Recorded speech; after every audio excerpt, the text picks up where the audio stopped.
because one thing that I think they highlighted that the group has talked about is it is about a disposition. There are things that are requirements from the federal government, which are very measurable and very easy to put, you have an endorsement or you don't.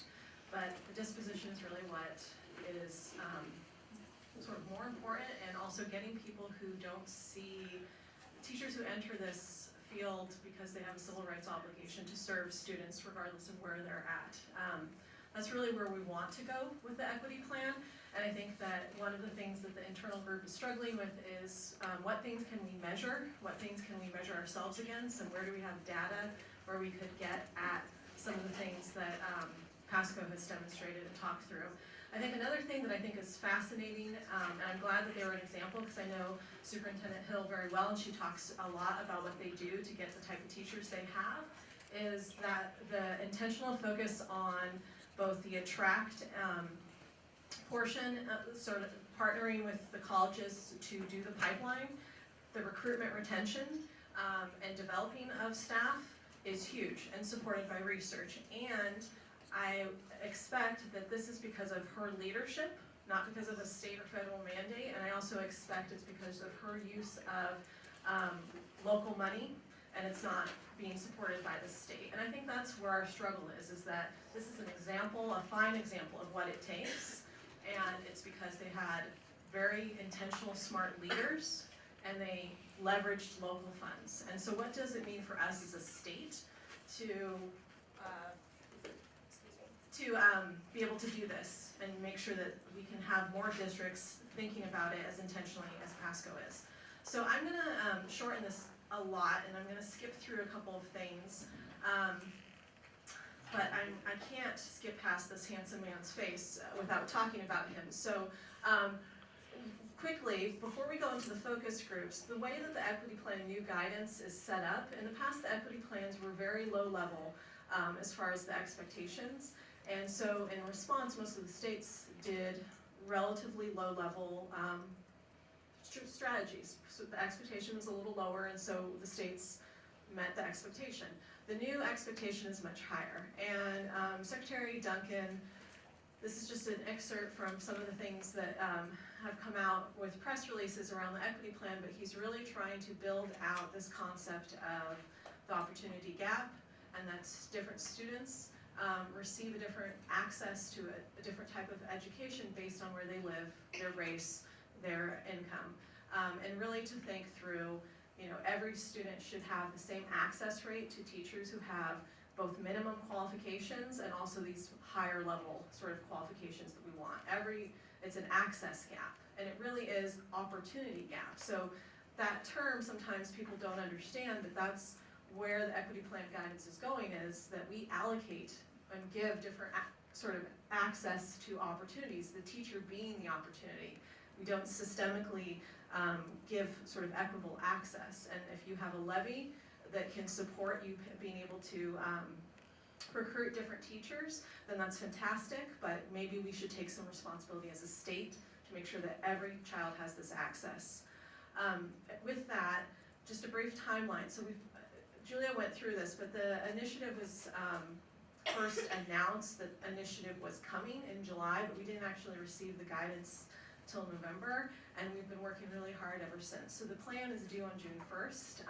I've got the draft plan in my laptop and saved multiple times, and that's all we're doing right now is trying to put together the pieces. And you're one of our last stakeholder groups that we're consulting with.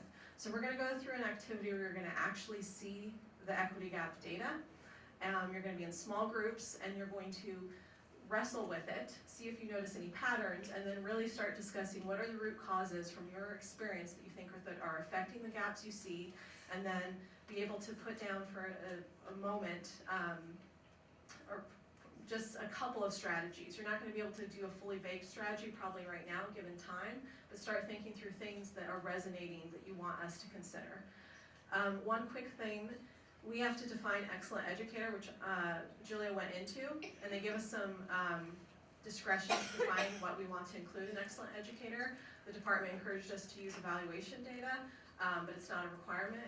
We have to calculate equity gaps, and at a minimum, we have to do low-income students and students of color and look at the rates at which they're taught by inexperienced, unqualified, and out-of-field teachers. And we've added some additional data points for the future that we're going to calculate.